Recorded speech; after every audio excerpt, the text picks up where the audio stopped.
You look great. Come on in. Come and feed your bodies and your souls. Come on in.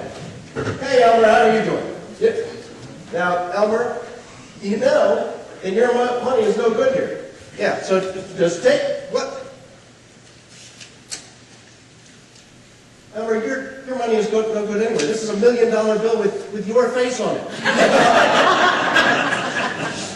Just come in and get something to eat. Hey, now you're not one of our regulars. In fact, you don't even look like most of our regulars. You're the guy from the Jerusalem Shofar. Yeah. Well, we're glad to have you here.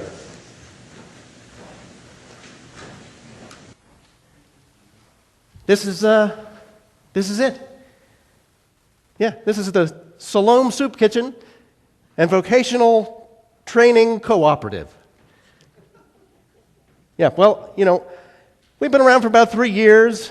Our mission is really the same as Jesus' mission. What? Well, yeah, I was born blind. But that's really not what I was going to tell you about. I was going to tell you, what was that like? Is that really a question? What was it like to be blind? It stinks. I mean, it's no life at all. I mean, until recently, if you were blind or deaf or mute or lame, pretty much you had no life. It was begging on the street corners. There was really no chance of any meaningful work. There was no chance of marriage or family, or it was no life at all.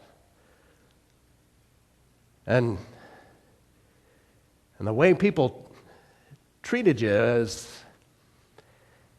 I learned some things. People who can see, they seem to think that if you're blind, you must also be deaf. A lot of times, if people were talking right to you, which they didn't very often, they would talk loud. Like, because I couldn't see him, I couldn't hear him either. But most of the time, they would just talk about you. Right in front of you. Like you couldn't hear what they were saying. Now, at the same time, sometimes people would have conversations thinking nobody else was hearing, and you would learn some interesting things. But people always treated you with pity and shame, because, the thinking is that if you're blind, especially if you were born blind, then either you or your parents, you must have done something to deserve it. In fact, my mom and dad, when I was born, they lost most of their friends because people just assumed they must have done something to deserve this burden. And, Mom and Dad they're great people. They're God-fearing. They know the Scriptures. They would tell me all the stories about Adam and Noah and Abraham and Isaac and Jacob and Joseph. They knew them all. And they would tell me the stories of the faith, but to be honest, even as a blind man, I didn't see much faith happening around me. People standing right in front of me. And then, the Pharisees, they were probably the worst of them all. They would come by me every day as I sat at the gates of the temple. And they might toss me a few coins, but then they would make these grand pronouncements. Oh, Lord, thank you that I am not like this poor fellow, a sinner who deserves the condition that he's in. Yeah, that's really helpful. And the way they treated my parents was no better. Now, I have to admit, they weren't all bad. There were a couple of guys. A guy named Nicodemus and his friend Joe, they sometimes would come and actually sit with me and ask me how Mom and Dad were and ask me how I was doing, and they would actually pray with me. But most of the rest of them I had no use for. To be honest, I hated the Pharisees. I mean, if you heard some of the things they said about other people, remember, they didn't think that I could hear them. I mean, talk about hypocrites. I had no use for them. Couldn't stand them. Well, to be honest, I didn't really like much anybody. I mean, I hated them because of what they did to me and my parents and the way we were treated. I really some little part of me hated my mom and dad because even though I didn't agree with what people were saying, the fact that people actually said it made me wonder. I hated God because, I mean, regardless of who was at fault, wasn't He the one that created me this way? Wasn't He the one who imprisoned me in this broken body?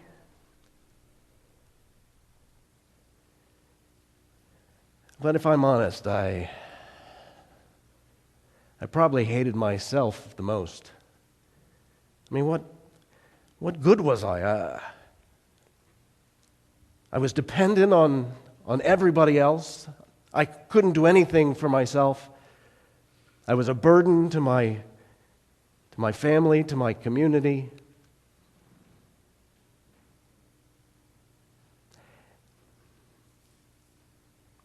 And then one day,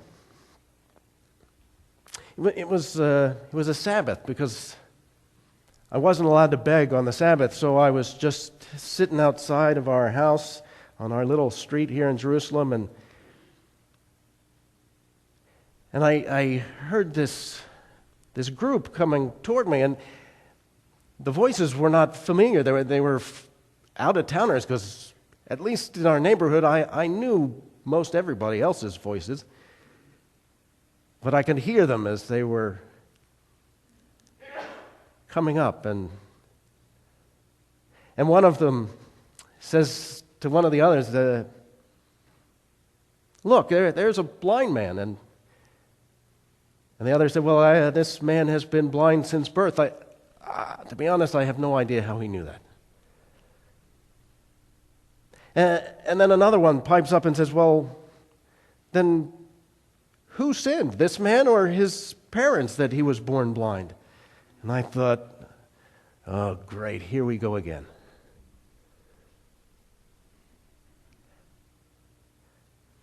But then this voice spoke. I mean, it was a voice unlike any other I'd ever heard. I mean, it was sort of soft-spoken, but it had this strength, this authority that just the voice itself to listen. And he said something that I had never heard anyone suggest before. He said, "This is not about sin. This man has done nothing. His parents have done nothing that is related to this. But this is an opportunity. This is an opportunity for us to see God work." Now, I had no idea what he was talking about, but it was the first time that someone had referred to me and to my condition without blame. Well, the next thing I knew, I could hear him sort of shuffling around in the dirt right near me, and and then he's slapping mud on my eyes. I'm thinking, buddy, what is going on here? But then that voice again.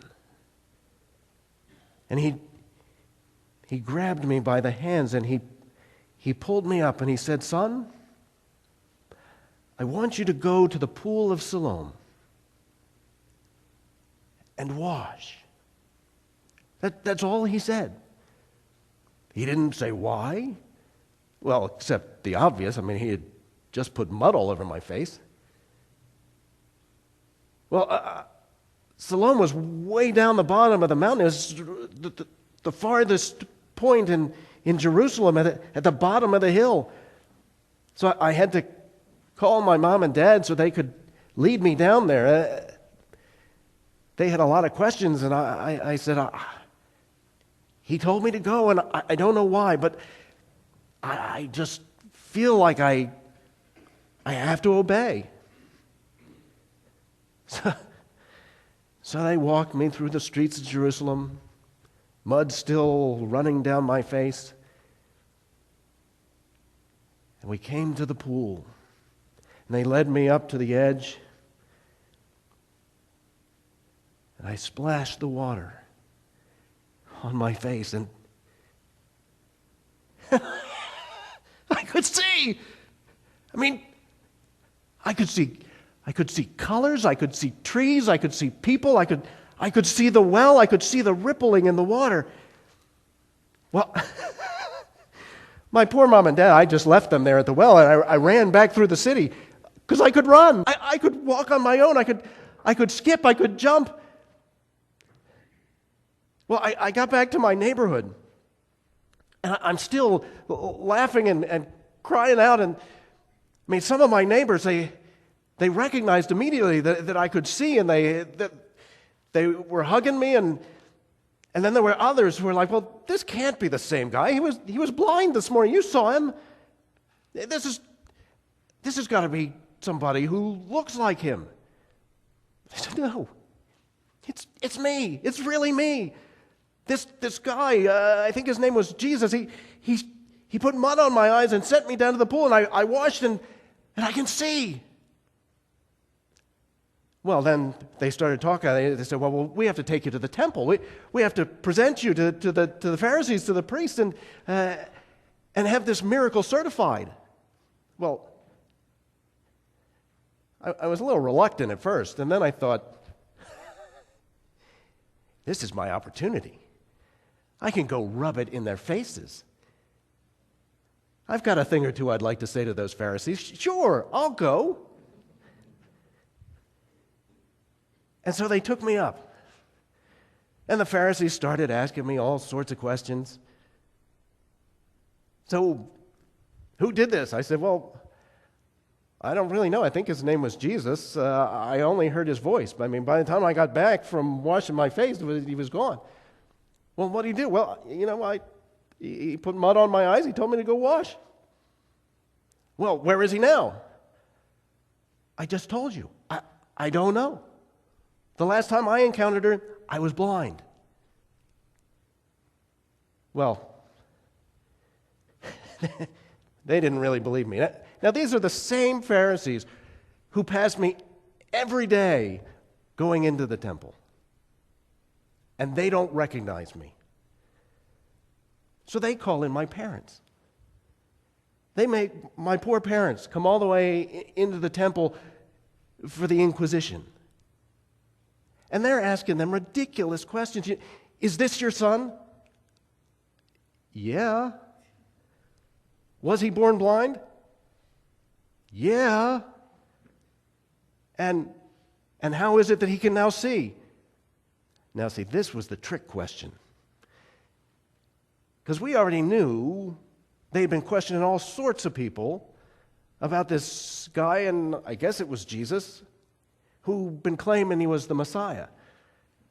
And if people agreed with that claim, they kicked him out of the synagogue. So my parents said, well, we don't know. He's old enough. He's an adult. You ask him. Smart move. So they let my parents go and they called me back in. How did this happen? Were you not paying attention the first time that I told you? Well, we want to know. I said, well, I already told you what happened. That's all I know. This morning, I was blind. Now, I can see you as plain as day. Well, then they began discussing among themselves. Many of them were saying, well, if this Jesus can do this, he must be getting his power from the devil. And others, and Nicodemus and Joseph were two of them, were saying, well, wait a minute, guys. We have never seen anyone open the eyes of a man who was born blind. Anyone who can do that, I mean, their power must come from God. Well, they were really going at it pretty good when finally somebody with a level head said, whoa. Why don't we ask the guy who was healed what he thinks? Well, I said, listen, it seems to me I was blind, I can see. As you guys were just saying, that's never happened before. It seems to me this guy must have the Spirit of God. I mean, he's at least got to be a prophet, right? Well, they didn't like that at all. And they kept asking me questions, and so I saw my opportunity. I said, why are you guys getting all in a fuss about this? What, do you want to become his disciples too? Oh, man, they did not like that. They said, listen here, boy, you may be his disciple, but we're disciples of Moses because we know that Moses talked to God, but we don't even know who this guy is. I said, really? You're spending an awful lot of the time talking about him for somebody you don't know who he is? Well, that was pretty much the end of the conversation. That's when they called the temple guards and had me dragged through the temple and thrown out into the streets. I remember I'm lying there in the dust. And I'm thinking about how I'm going to get back up and I'm going to march myself back into the temple and I'm going to tell them exactly what I think about them and exactly what they can do with their religion. But before I could even get myself up off the ground, there was a hand. And he lifted me up.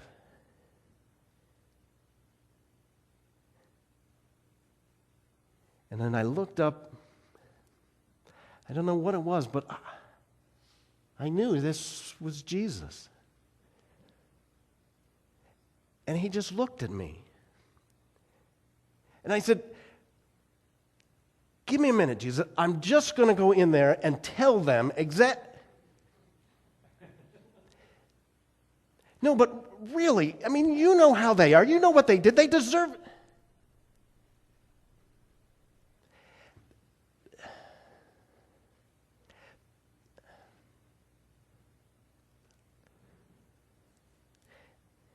And then he said to me, my son, do you believe in the Son of Man?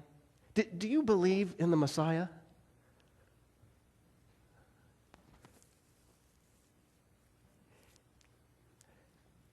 To be honest, Jesus, I don't know what I believe.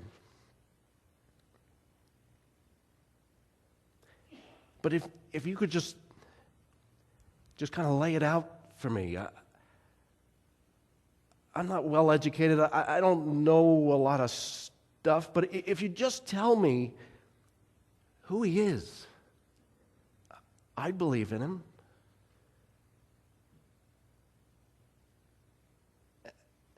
And I had to say, even as I was saying the words, I knew what he was going to say. He said, I am he.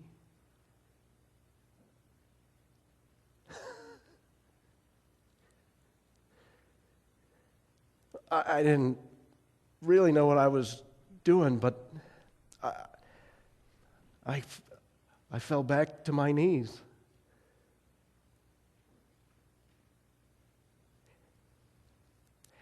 And I just looked up at him and I said, what do I do now? And he looked at me and he said, think about what has been done for you, and you'll know.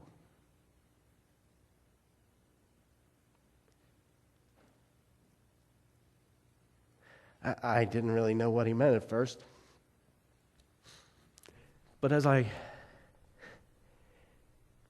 thought about it, I thought, he gave me a life that I never had. He gave me an opportunity that I didn't think was possible. And then I thought, he sent me to the pool of Siloam. Siloam means sent.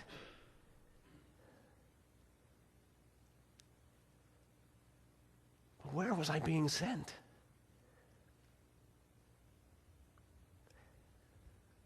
About a year and a half later, it was coming up to Passover, and Jesus had made his way back to Jerusalem, and on that first day of that week, he arrived, and a bunch of us gathered together. It was like a parade. We were waving palms and stuff as he came in. It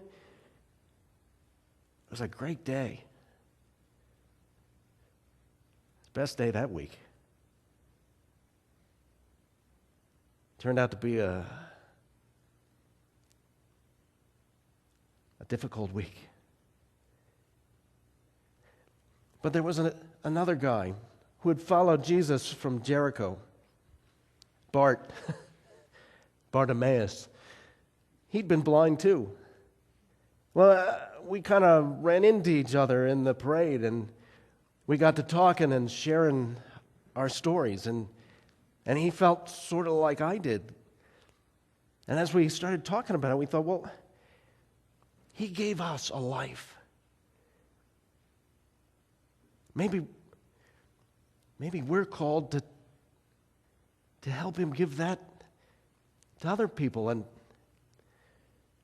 given our experiences, we thought the most natural place to start was those that the rest of society had pretty much cast aside, the blind and the lame and the deaf and the mute so we started this place. It's just a soup kitchen at first. It's been kind of great because there's been this whole growing community of Jesus followers here in Jerusalem, and they've all been helping and supporting and giving money and bringing food. There's even a guy out in Bethany, Lazarus. Yeah, he and his two sisters have a little place out there, and they bring food in all the time. And then, as it started growing, we thought maybe we can bring in other people to help train some of these people so they could actually work and have some meaning and purpose in their lives. We've seen some of them get healed, but not all of them. But they're beginning to sense that they're not just refuse, that they're not just throwaways.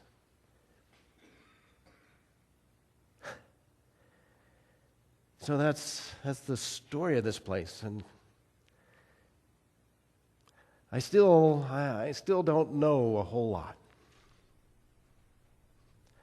But I know that God's grace is amazing. It saved a wretch like me.